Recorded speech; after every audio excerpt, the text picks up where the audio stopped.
Good evening. Sorry, good afternoon.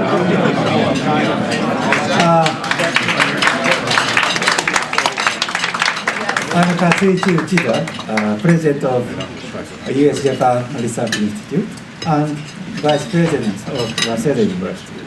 It is a great pleasure for us to welcome His Excellency Ichiro Fujisaki, Japanese Ambassador to the United States. He will give us a luncheon speech on the topics of Japan's challenges and strengths. His Excellency Ambassador Ichiro Fujisaki joined the Ministry of Foreign Affairs in 1969 and assumed several important positions, such as Ambassador to the United Nations and to the WTO, and became the Ambassador of Japan to the United States in June 2008. During his tenures, Japan experienced many political, economic, and social change. Change of governments happened both in the United States and in Japan. Obama administration started in January 2009, and Democratic Party of Japan won 2009 August general elections. During this period, productivity of Japanese Prime Minister is very high. There are 4 Prime Ministers: Prime Minister Aso, Hatoyama, Kan, and Oda. Then in March 2011, Great East Japan earthquake and following nuclear power stations failure occurred. Japan is striving to recover from these incidents. Of course, the Japanese are very much thankful to the kind help and assistance through Tomodachi operation by the government and people of the United States. Territorial dispute over Senkaku, Takeshima, and Northern Island shows changing power structure in East Asia.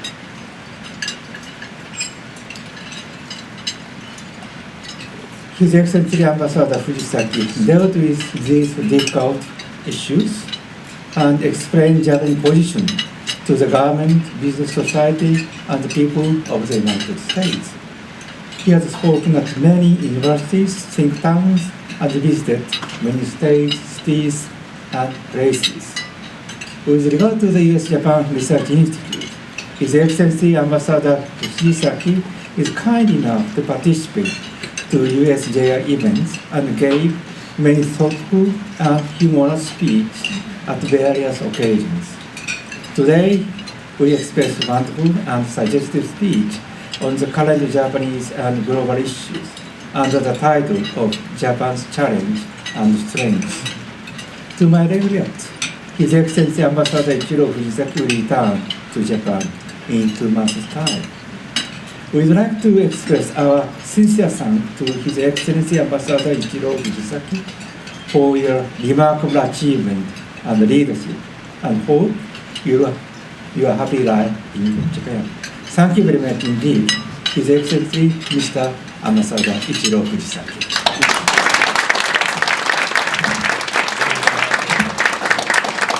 Thank you very much for very kind words. Today I was thinking to make a very striking, bold statement. However, I'm not doing that because, it's not because that good media friends are here. It's not because of that. But I was just reminded that up until I go back next 2 months, I'm still an ambassador. So after that, please do invite me to USJI and I'll tell everything I really thought about, but not now yet. Now,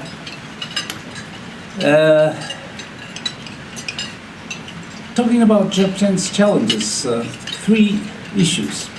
1, if you're reading newspapers here, like Wall Street Journal, feel that Japanese has just suddenly turned to so nationalistic and trying to make an issue with all the surrounding countries. 2nd, Japan's free-falling economy has no future. 3rd, how are we coming back from the earthquake, tsunami. So I'll address these three issues very quickly. And if you have any questions, don't ask me who's the next Prime Minister, but other than that, I'm ready to answer the questions. Now, the first issue, as for territorial issue, I am a bit disturbed by some of the media reports saying that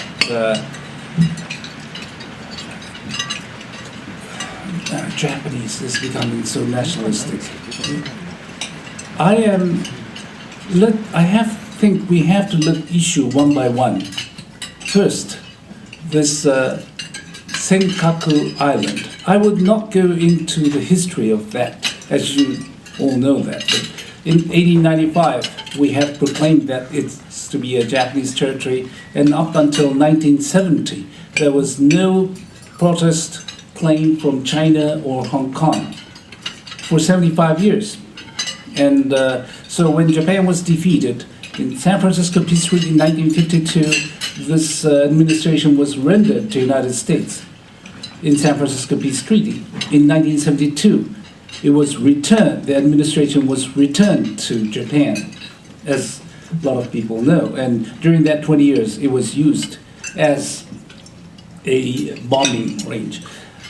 Now, some people think that because of what is happening, we have been sort of trying to touch the nerve of some other people. But since 2010, Chinese ships have been coming very close to Senkaku, and some has entered Japanese territorial water too.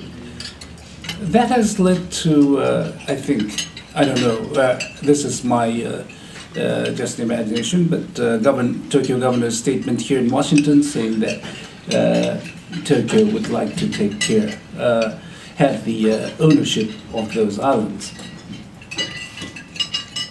And Japanese government has decided, as you have heard just today, to acquire those territories, those ownership, and so that the government can take good control of the situation. However, the important point is that even if it belonged to individual or to Tokyo or to Japanese government, it has nothing to do with sovereignty issue. Second, as for Takeshima Island, it has been under occupation of the Republic of Korea since after the World War II. But no Korean president dared to visit there until President Myung-bak visited there recently. And Japanese government decided to resort this to International Court of Justice with the understanding of Republic of Korea, and the letter of Prime Minister was not received. And this is not to receive a letter of Prime Minister is unheard of, but then it got a lot of media attention. Third, Russia. It has been under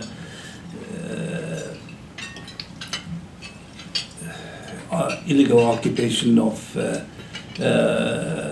Soviet Union and now Russia since just before the end of the World War II.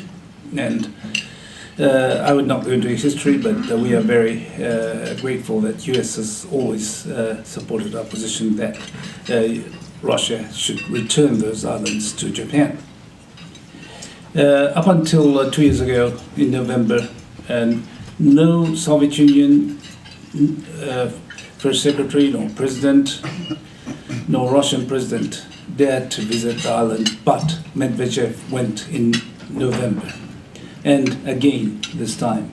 So it was not caused by the Japanese side, triggered by Japanese side. However, we are very happy that when Prime Minister Noda raised this issue in Vladivostok to have a deputy minister level talk, foreign minister level talk, and his visit in December, President Putin responded favorably and to to this deputy minister level and then prime minister's visit. So we look forward that we have some advancement on this issue.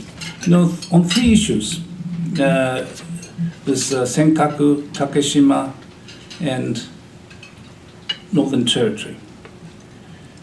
I think our position, this is my way of saying, so it's not an official way, but should be, in a way, 3 R's. The first R is register our position very firmly and repeatedly.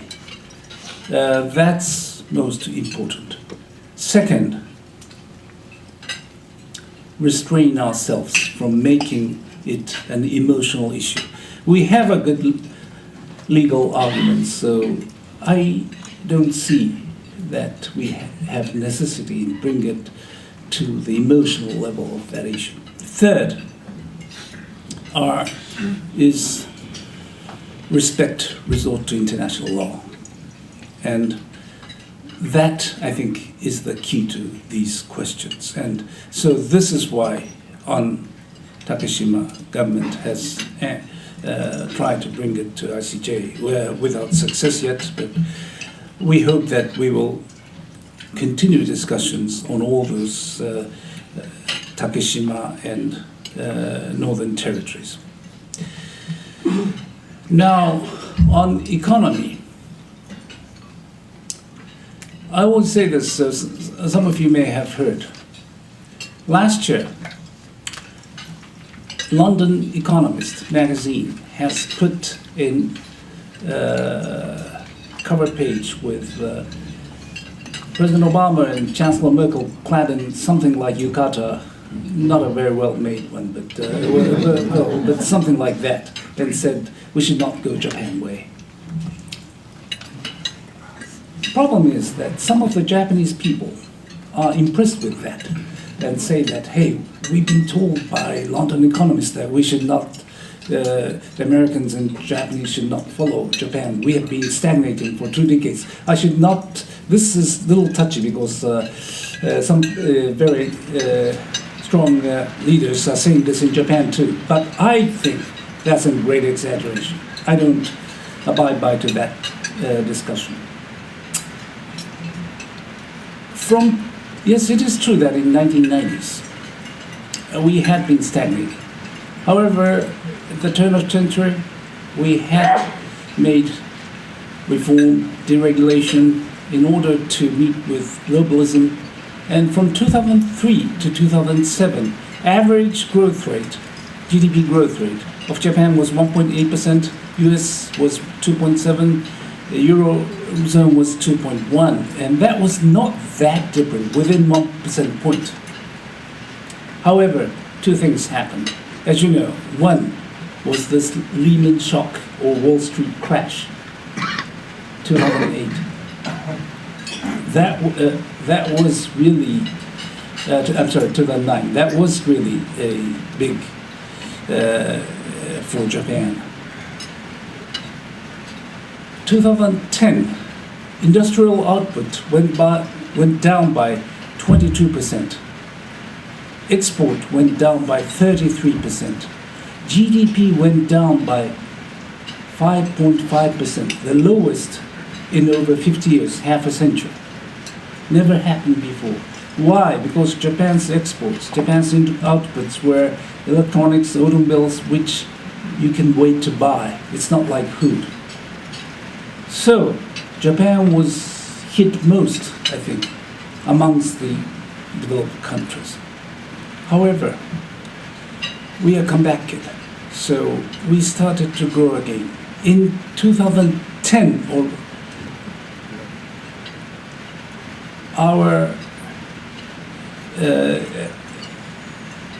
we started to grow again, but in 2011,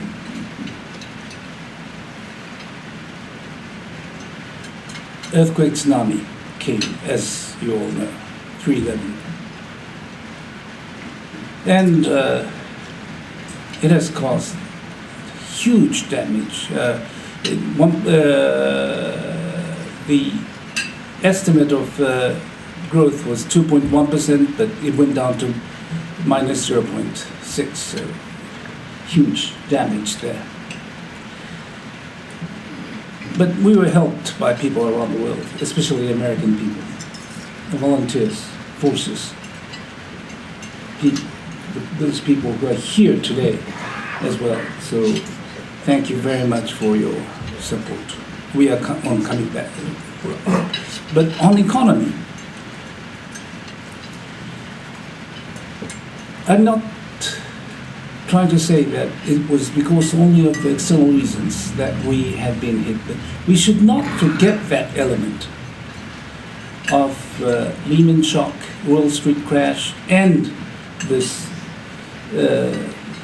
huge earthquake, and just look at figures. So I say that Economist magazine and those who just echo those are a little too simplistic in reading economy. Lastly, on this earthquake tsunami, thanks to you, we are on the recovery road. One big element which is lingering on is this nuclear issue, power generation. As you all know, US is number one with 104 nuclear reactors, France with 57, Japan is third with 54 nuclear reactors. 14 were affected by an earthquake tsunami, so 40 were intact. 40 had no problem with that. However, as you know, every 13 months we have to put them into maintenance, and after maintenance we have to get the consent of local authorities, governors, mayors. So, as of May 5th this year, all the 54 operation was suspended. Now, we started 2 in July, but all other 38 and of course 14 affected are not operating. We were dependent 26 to 30% of our electricity on nuclear up until that. So we were planning in 2010 to increase that to about 45 to 50%, double it by 2030. Now we are reviewing it, totally reviewing what it should be. And the independent commission came up with 3 ideas, 3 options: nuclear 0, nuclear 15, nuclear 20 to 25. Japanese Government Council is now looking at this and will very soon come to conclusion on this. This will have a big impact on Japan's economic competitivity, at least in a short while as well. And we have to also look at the possibility that if Japan is decreasing and if France is decreasing, as Mr. Orlando is saying, the one who is increasing its capacity to operate and to export will be Republic of Korea, China, and Russia. And these countries will be exporting to countries around the world. So that implication, not only security, but political implication has to be taken in mind as well. But anyway, I think Japan will make decisions very soon. Lastly, totally different issues, because this is my last time coming to USJI. I will, but as I said, if I really commit myself to be a very bold speaker, maybe next year I'll get a special invitation. But 2 or 3 points I just wanted to make. One, in Vladivostok, Prime Minister Noda conveyed to Secretary Clinton that Japanese government is ready to extend a grant of $5 million for this, in regards with this debris issue. Why 5 million? Because there are 5 states. I don't know how it'll be decided. It may be 1 million each or not. That is the U.S. government to decide, but we have extended 1 million to Canada, 5 million to U.S. And we hope this will be used effectively, because we think, why we are doing this, because legally we are not liable to any of these debris under international law, but we've been helped enormously by American people after earthquake tsunami. And we know that part of these debris coming are from Japan. So we've been working on this for some time and thinking that rather than, of course, there could be some people coming to pick up debris, but because of this vast area, we think what should be is financial support should be the mainstream, and this is why we are doing this. After earthquake tsunami, there are program to extend, to dispatch high school kids from Japan to U.S. This year, 1,000 is coming from Japan, and 1,000 being invited, high school. At this juncture, it's only 1 year. But I hope that the Japanese government will review this and extend that for not only 1 year thing, because high school exchanges are important. But as a government official, I'm not allowed to say that, so please do drop that in your note. One thing, talking about also about what relates with Japan is JET program. 2 years ago, it was meeting some difficulty because some politicians thought that it is not that effective. It's been there for more than 20 years. But we were able to convince them that this is the best program we have. Now, also 2 years ago,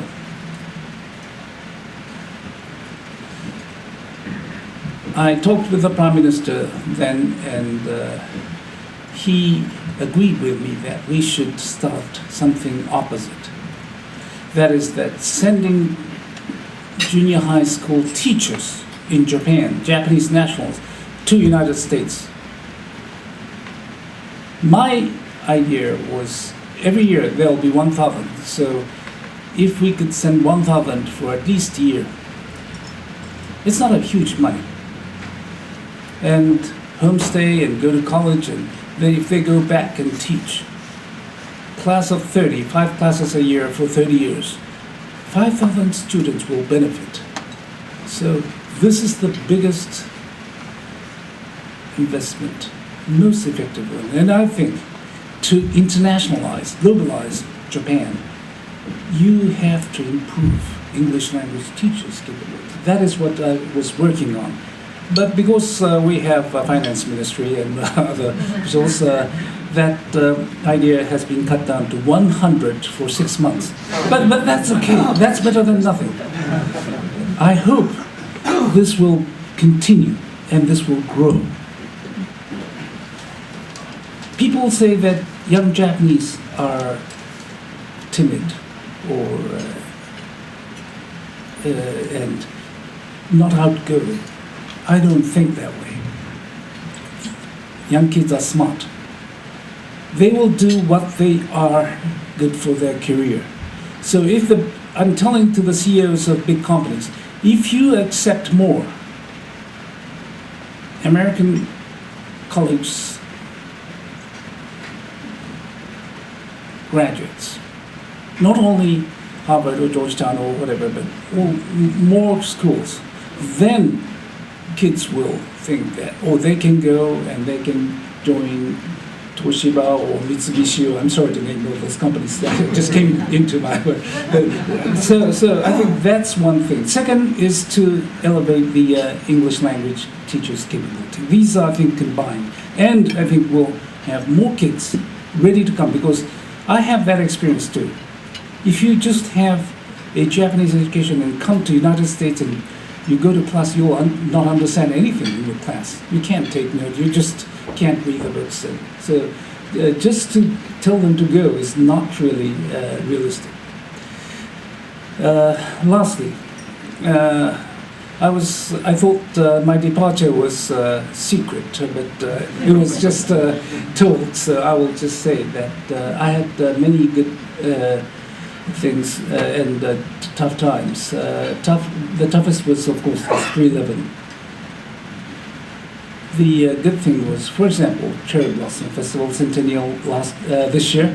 Now that was a great moment. But together, this USJI establishment was really.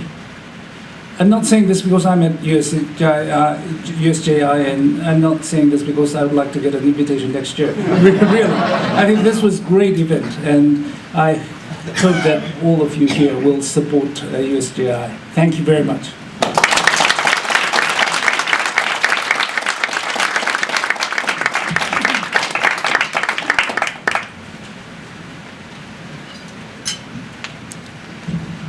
Thank you, Ambassador Fujisaki. And he's willing to take your questions. And if you have any questions or comments, please come to the microphone in the center of this hall. Please raise your hand. Yes, please. Thank you very much for your comments. As an ex-JET from the UK, I appreciated your comments about JET.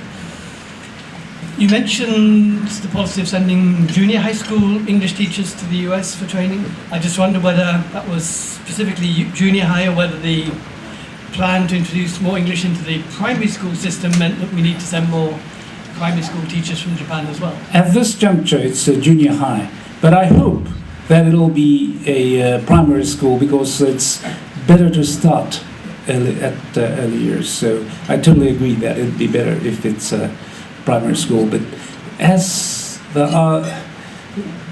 we're just starting from 100, that was not possible. But I hope that they will expand it. Thank you. I'm saying they, not we now, but I think I should say we for next 2 months. Ambassador, I've so appreciated hearing you speak several times in the last months, and I realize you're always on the spot, but I do want to raise this issue because actually I'm really concerned about it myself, and I would like your input. I think there's some feeling that occasionally the Japanese people or government representatives are capable of making remarks which are perceived by people in other nations as very insensitive to history or to whatever. Of course, we had the surprise announcement by the government of Tokyo at the Heritage Foundation here a while back.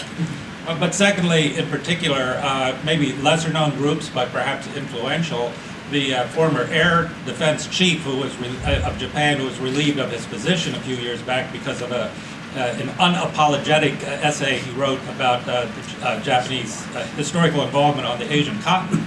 And now I understand he's been involved in the foundation of one of the founders of the group Ganbare Nippon, which is carrying on those viewpoints. I can't, and even here I've heard some remarks, there's no criticism of you, but by a responsible member of the Japanese embassy in DC, which struck me as extremely insensitive at some meetings here in DC, which I could give you more information about. So how is this an issue that you perceive from the standpoint of being Japanese, or what's your view on this question? I'm sorry, I didn't understand your question, sir.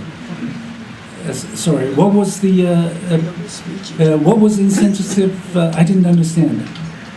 Well, I think, for example, the remark made by the former air defense chief Yeah, that the yes. Koreans should be thankful Right, that right. Japan, Yes. for the Japan colonizing Yeah, Korea right. because Yeah. they created the industrial development of Korea, which wouldn't have taken place Right. otherwise. That's an example of a Yes. sensitive state from the standpoint of the Koreans. I, Or the statement of the foreign ministry in Korea that the Emperor of Japan definitely will never be allowed to visit Korea until he issues an official apology for that period of history.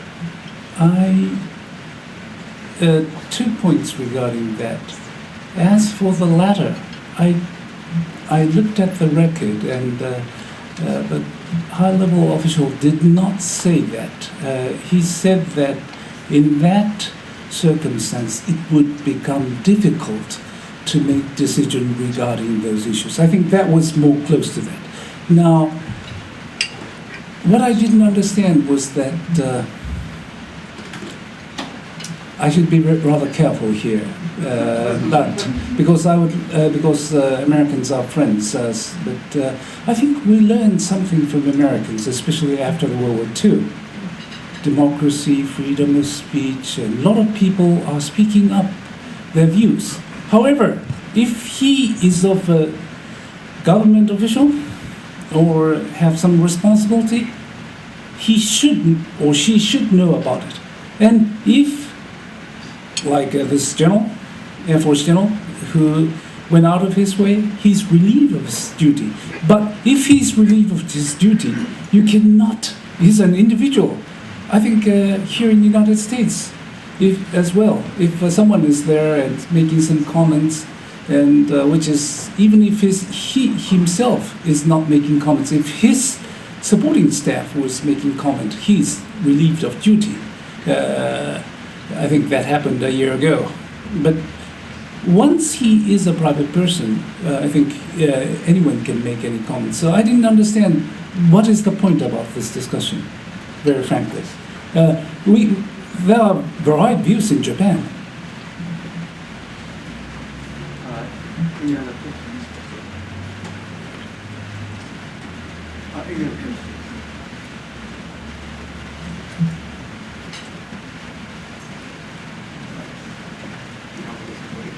Hello, sir. My name is Grace Rush. I'm at the East West Center in Washington, and I just wanted to first thank you yet again for entertaining and informative speech. I've seen you at USJI, I think, for the past couple of years now, and many other events around town. And so before you leave, I just wanted to extend my heartfelt thanks for how Thank you. much of a supporter you've been for the U.S.-Japan relationship here in Washington, D.C.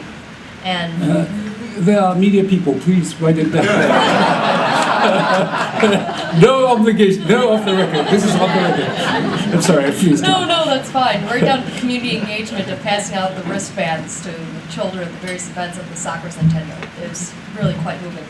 But I'm just wondering if you Having said that, having said all that, I was wondering if you had any thoughts to, as the United States either may or may not go to a new administration in the coming years, or the coming months rather, if you think that there are any particular areas in the U.S.-Japan relationship that politicians should be really mindful of going into the next couple of years, any areas that we should be working on and making note of. as I said, so I think we can put more emphasis on this exchanges between young people. And I said, as I said, high school, college, teachers, it's compared to other budget. I should not say this as a government service, but it's not a huge budget, but it could have a big effect in long run. So I think we should, both U.S. and Japan can do much more on those issues.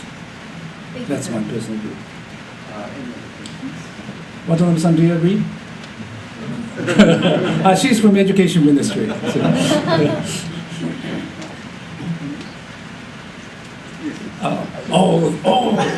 Kikuchi-san. My name is Kikuchi, and Ambassador Fujisaki. I just like to thank you for your outstanding services for Japan for the last 4 years, representing the country in the most prominent way and furthering the understanding of the two countries. you might be expecting some difficult questions from me today, but may I say that I'd like to take this opportunity to thank you and also apologize for the rest of you for taking up this time to not ask questions, but merely to praise the ambassador for his... Please go on. Because this may be the last occasion Yeah. to do so. Thank you very much. Thank you very much. Thank you.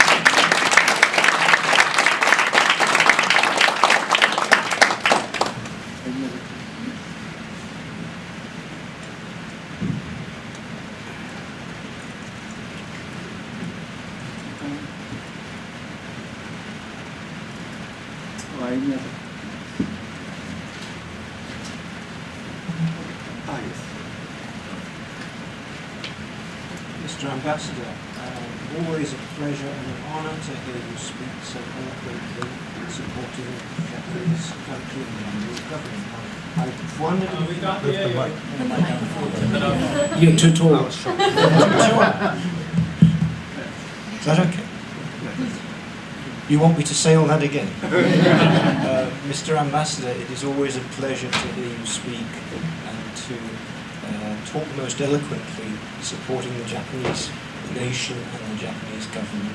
And for that I thank you most sincerely.